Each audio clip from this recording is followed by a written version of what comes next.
us that she's been there before, and she shares with us her stories and her experience of going through the expanse. Our protagonist started to feel unease as the therapist.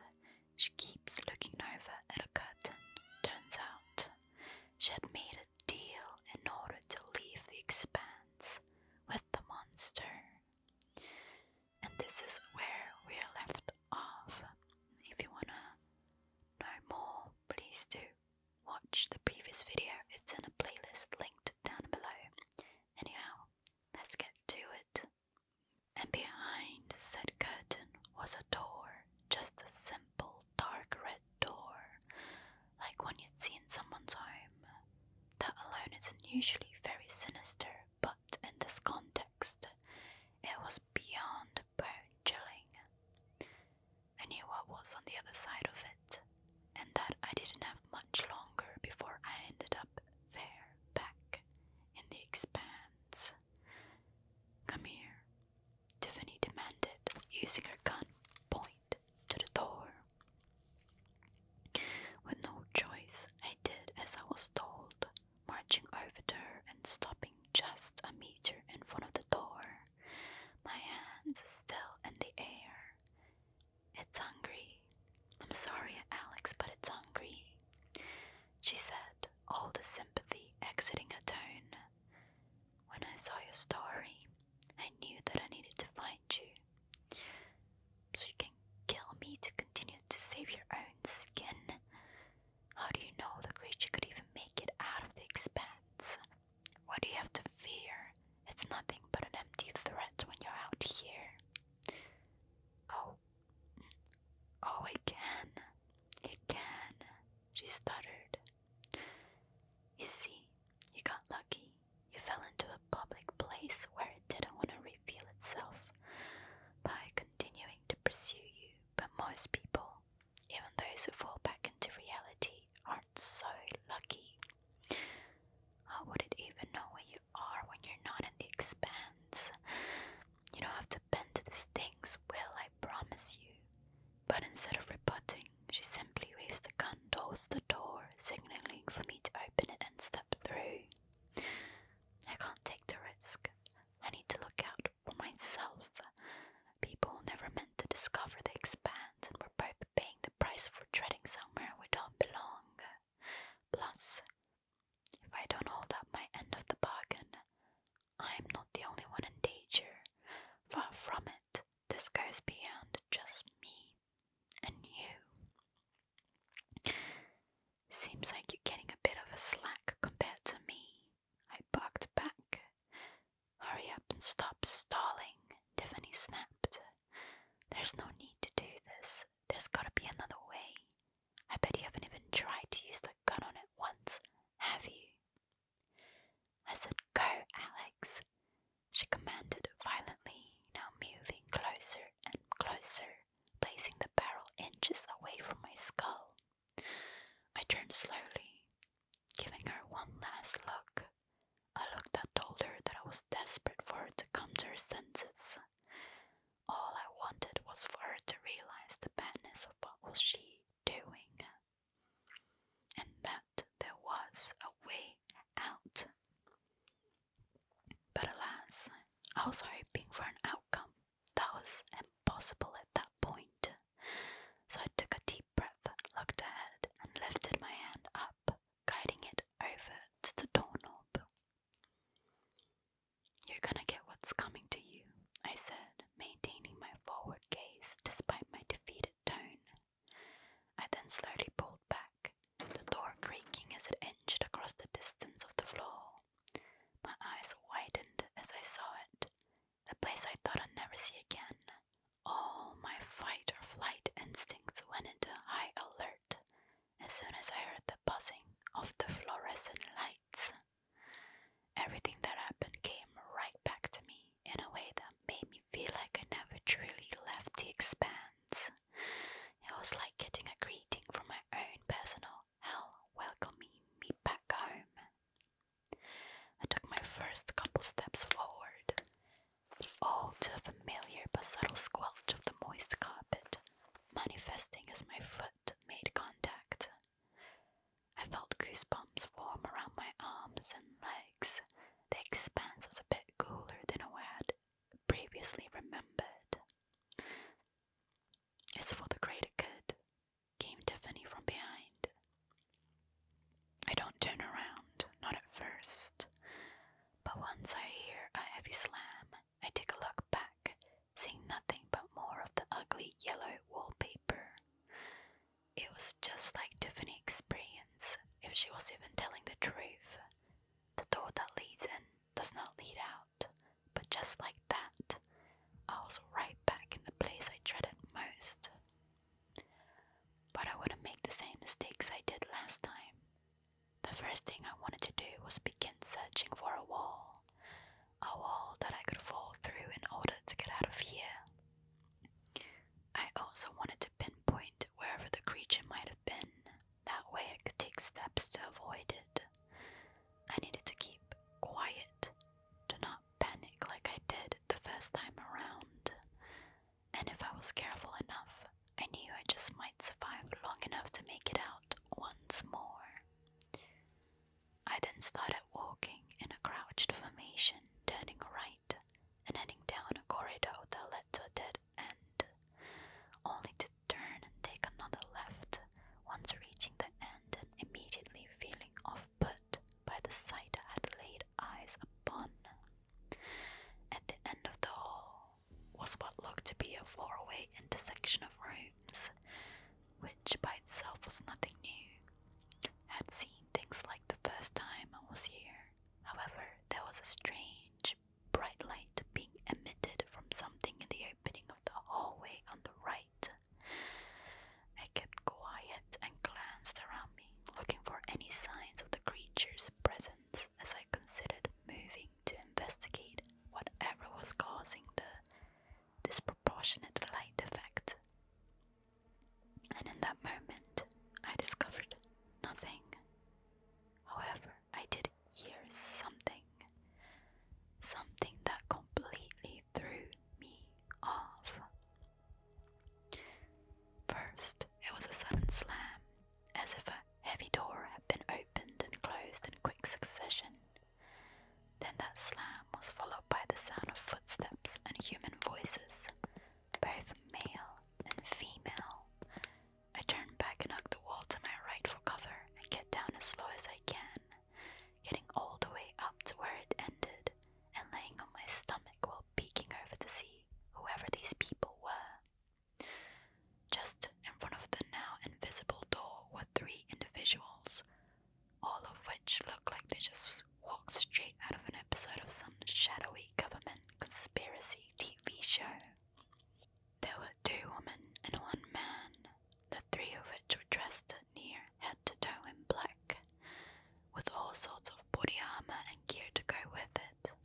Each of them held a rifle in their hands with a pistol on their utility belts, along with various other non-firearm weapons like grenades and knives. The man then puts a hand near his left ear, fidgeting with what appeared to be some sort of earpiece for communication, becoming visibly frustrated as he struggled to get it to function properly. Believe me, I wanted nothing more than to run up to them and tell them everything. Tell them to help me find a way out of this godforsaken place and show them the horrors these walls hold, and who was responsible for putting me here. But I don't think they were here to help, considering the fact that one of them had Tiffany's clock strapped to the side with a bit of blood sitting on the side of the barrel. She was nowhere to be found, and I pondered as to whether or not she was dead or incapacitated, but it wasn't long before I got my answer. The body's getting picked up and taken to Site 7. Their director of operations said so, came the man, his voice soft but low in pitch. Why not take it back to Site 12? Then they could feed her to that blue freak they got locked up in there, reports one of the women in a sarcastic tone. He's got a talent for killing, I'll give him that. The other woman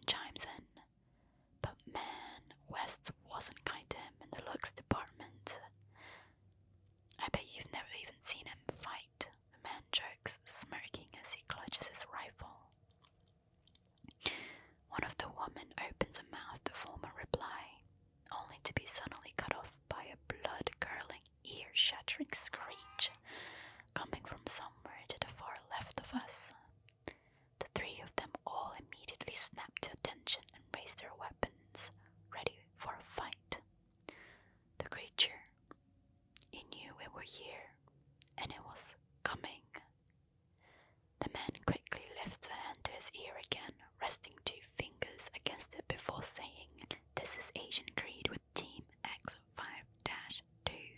We're at the location and the witness had been terminated and pinged for pickup and disposal. May or may not be cryptid activity present as well. Should we keep moving?" The 3 Asians all stood at attention as they received their response, one that I myself was too far to hear coming from the communication piece. I arrived at the conclusion that it was now my time to leave, so I got to my feet as quietly as possible, still hugging the wall as I slowly backed away. I turned and refocused my attention to the corridor, peering down at the intersection and setting my sights on the bright opening to the right. I kept myself in a crouched position as I hastily made my way towards it, the horrid screech of the creature once again echoing through the walls of the expanse. "Down here," one of the 2 women shouted, immediately making my heart sink as I hoped and prayed they weren't referring to the hall that I was currently occupying. But of course my hopes and wants meant nothing here. I immediately picked up speed, which was nothing in comparison to how quickly I began moving after hearing one of those female agents shout in my direction from the end of the hall behind me, "Hey, get back here!" I of course had no intention to obey her demand. Instead, I broke into a full sprint, not taking even a moment to waste on trying to convince them of my situation. I'm in a mad dash for the intersection as the woman began to open fire. Several bullets whipped by and missed me by mere inches, only causing my adrenaline to skyrocket, making me bump my legs like never before. After what felt like an eternity, I finally made it to the end and made a sudden and hard right turn. The woman had stopped firing at me but cried out in a fury of both horror and rage. Gunfire then erupted through the wall as I heard the creature's a dozen of footsteps as it closed in on the 3 Asian. "What is that?" the man shouted just before letting out an agonizing cry. I didn't dare look back, but all I know is that things likely didn't go his way in the midst of encountering the beasts up close. Their screams are haunting, and that, coupled with the gunfire and the screeching of the creature, made the situation all the more horrible. The sounds of flesh tearing didn't help, but at this point I couldn't tell who was killing who. It was only when I was more than a couple 100 feet away and my heartbeat slowed to a more reasonable speed had I realized that my surrounding changed significantly. Instead of the soft thumping and squelching of moist carpet, my feet were hitting solid and dry tile. I slowed myself and looked down, only to now see a bright, white tiled floor. It was pretty much what you'd find in your average public school building, and speaking of, when I glanced ahead of me, the hallway was no longer yellow. Instead, the walls to my immediate left and right consisted of tall blue lockers. Above those was a simple white painted slant of a wall that ran up into an equally boring and flat-tiled ceiling. There was a gap in the lockers on the left wall around 30 feet in front of me, so I went towards it, only to discover that said gap was actually a door. You think by now I've had my fill on anything to do with those. The door itself was made from a light polished wood with tall vertically thin window running up the middle. I peered into the glass, laying eyes upon a classroom, one that looked to be abandoned. Had I made it out? Had I escaped the expanse a second time by some sheer dumb luck? No, because I looked back behind me and saw the way the yellow wall slowly faded into this new structure. The cutoff was sudden and easy to distinguish, dozen of feet of yellow wallpaper suddenly becoming a solid white and stopping right where the blue lockers began.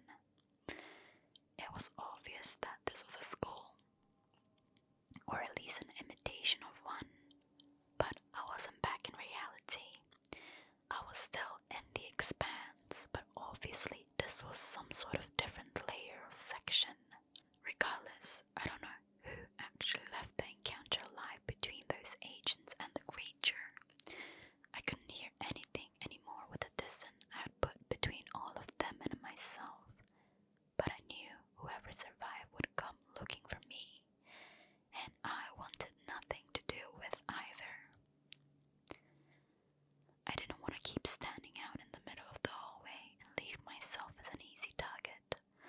Part of me was forgetting the creature might not be the only one in here, and the gunfire going on earlier didn't help. So I put my hand on the doorknob and turned it. To my surprise, the door swung open with a slight creak. I stepped in it and shut it behind me. I didn't see a lock of any kind though, so instead I went and pushed a couple of the students' desks up against it, hoping it would provide me with just a bit more peace of mind. While I could tell this place was abandoned, most of the supplies and actual materials still looked mostly intact, save for the dust and a little bits of moisture. Over on what I assumed to be the teacher's desk was a black cover notebook and a mug full of pens and pencil next to it.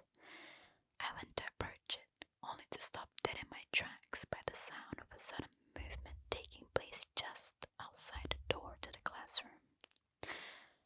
My heart froze, and I kept still. This movement wasn't a constant, abundant pitter-patter like the creature, and it was far too heavy to be a human footstep, so it had to be something I had yet to encounter. Once the initial terror passed over me, I immediately dropped low and maneuvered my way underneath the teacher's desk, letting my back rest against the thick metallic tower of drawers that doubled as a support leg. I was fully hidden. I knew whatever it was wouldn't be able to see me, and yet it didn't ease my nerves in the slightest. But how could it, especially when I could pick up the faint yet potent sound of its heavy breaths coming through the door? I was looking through the window in the door, waiting for the slightest noise or hint of movement to occur.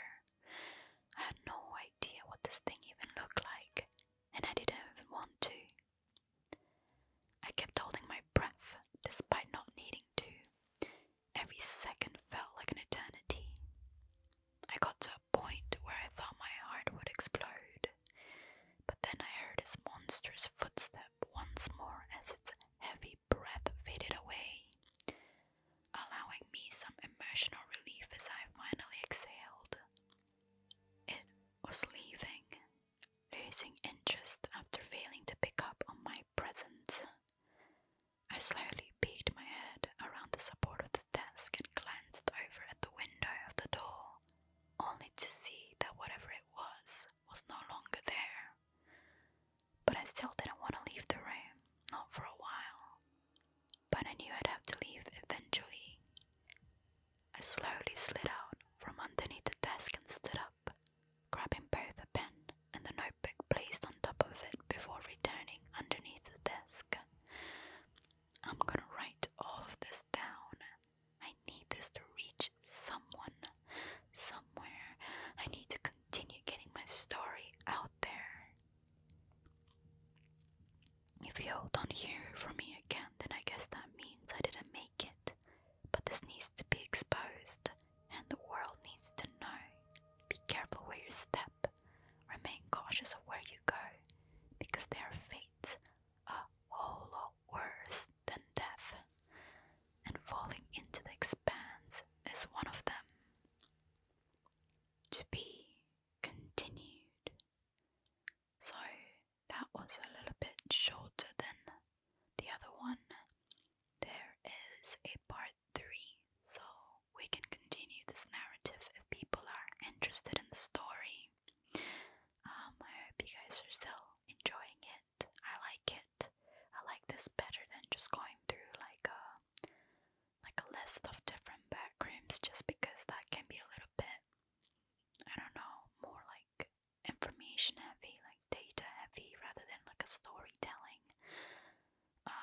I prefer